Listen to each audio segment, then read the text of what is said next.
Hey Pokemon Masters, Birdkeeper Toby here, and what if you were a gym leader? Oh, it's a question that I ask myself and you very frequently. What if you were a gym leader? What if you were a gym leader of the grass type or water type or fire type, as is the topic of this video? I've actually got a whole playlist of these forming, as well as plenty of other similar videos, like what if I was a frontier brain, what if I was a champion, what if I was a trial captain. So of course you can check that out, and links to that playlist are below, but the fire type specifically, what if I was a fire type gym leader? I mean, I've historically loved the fire type gym leaders. Blaine, of course, a personal favorite who helped work on the Mewtwo project in the manga. There's a lot about this guy that people don't know. I think Blaine is really cool, but something I always see with gym leaders, no matter who they are, most gym leaders just focus on having the strongest Pokemon of a certain type. And that's great and everything, but I love having themes to my team, and lots of people have been saying to me, Birdkeeper Toby, where's the flying gym? And don't worry, it's coming. But here's a different idea. What if I was still a bird keeper, just a fire type Pokemon master? I mean, there are plenty of fire type Pokemon that fit the bird category. Bear with me and let's go to my Pokemon gym. And the first thing that would be different about this gym is that it wouldn't be a building. It couldn't be just based on what it is. Instead, it's a giant burning tree. And that already, I think, says something about the courage of you as a trainer facing my gym. I mean, running away from fire is of course the natural thing to do. Running towards it, running into it? As you make your way up the branches, you'll find the guy at the front of the gym who's just telling you a little bit of info, and he'll say that the fire that consumes this tree has been burning forever, and the tree has never burnt down. It used to be an old sacred site where Moltres or Ho-Oh may have roosted, but who knows, that stuff is the stuff of legend, and now a different thing of legend is up at the top.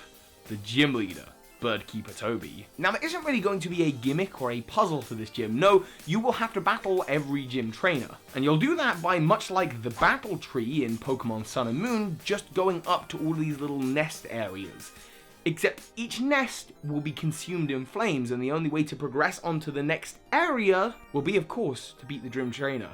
Make sure you've got a burn heal, because you're going up against not only bird keepers, but also fire breathers and kindlers. And they're going to be using all sorts of bird fire Pokemon. You didn't know there were many? Well, just have a look at this. You've got the Fletchling line, who are of course all fire and flying type, and I know what he's thinking, hang on, there's a big 4 times weakness to rock here. But then there's also possibly my favourite starter Pokemon at the moment, the Torchic line, and even the Magmar line.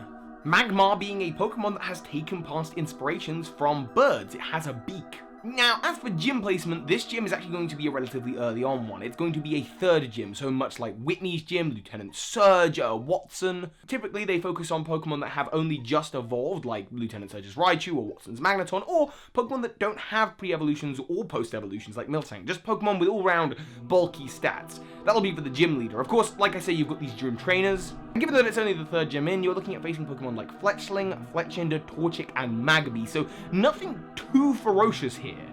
One of these trainers, maybe the Flame Breather, will have a Magmar, and that'll probably be the most difficult one, because Magmar, again, it's one of those Pokemon that just doesn't have...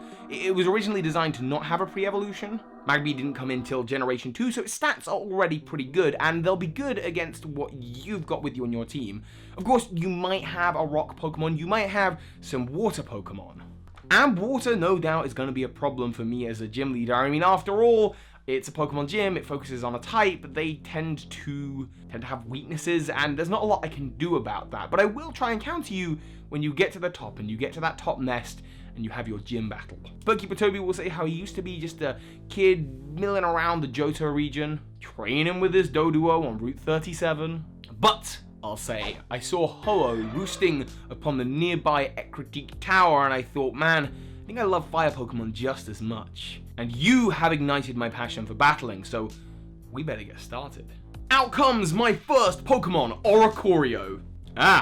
You may or may not have forgotten that Oricorio has a fire-type form. And this Pokemon isn't going to focus so much on the fire-type moves as it is the flying-type moves. Peck, Air Cutter, Feather Dance, as well as Revelation Dance. Now, Revelation Dance is a move that Oricorio can't usually learn until much later on, and it's a move that will act as a fire-type move. It's also an incredibly powerful move just overall, and Oricorio's signature.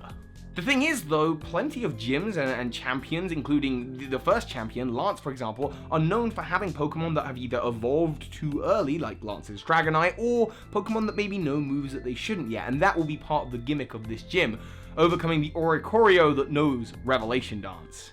But you beat it and you move on to the second Pokemon, Magmar, who has, as I've already established, has really good stats because it was originally designed to be a complete Pokemon as it was. Your team should not be up to par with dealing with a Magmar as the second Pokemon in. And Magmar's moves consist of course, the typical Fire Spin and Flame Burst, so it's got the fire coverage, but also some annoying moves for you. I want to lower your accuracy as much as possible, and that'll be a gimmick across both this Pokemon and the next Pokemon. So watch out for Smoke Screen to deal with that, and Confuse Ray, just to annoy you a little bit. Now, most third gyms tend to focus on 2 to 3 Pokemon, and I want to stick to the maximum of that. So, out comes, once you've beaten Magmar of course, my final Pokemon, Combusken. Combusken is great because while I still don't have a counter to the water types in here, I do have a counter to your rock types. Combusken's fighting type element. It's got a flying move with Peck, it's got a fire move with Flame Burst, it's got a fighting move with Double Kick, and Sand Attack, again to help lower your accuracy, but you managed to defeat it. And I proclaim that you are on fire! And I award you with the Phoenix Badge, something very similar to a Rainbow Wing probably. This badge of course represents the fact that you've managed to walk into flames and come out even stronger. Congratulations trainer, you've got your third gym badge and you're ready to take on the next gym with another Birdkeeper Toby clone. I wonder what type it'll be. You'll have to let me know what type you want me to do next in the comments, of course. And also let me know about your fire type gym. What Pokemon would you use? I mean, I looked at Pokemon that have like Magma as a consistent factor, like Makago or Magmar. There's all sorts of little themes that you can get from different groups of Pokemon of the same type. But I just thought, Birdkeeper Toby, I gotta do a bird gym. The next one won't, of course, they won't all be bird gyms, but you'll have to wait and see. So hi, Pokemon Masters. Now more than ever, I am super grateful for those of you supporting the channel on Patreon, especially the big patrons of the month, Andros Le Fay, Elizabeth Collins, and Domino Thief. In particular, I have to also give a shout out to the Poke Myth of the month, Go With The Flow. Thank you for supporting this channel, and if you want to help out, links to Patreon are in the description below. Thank you.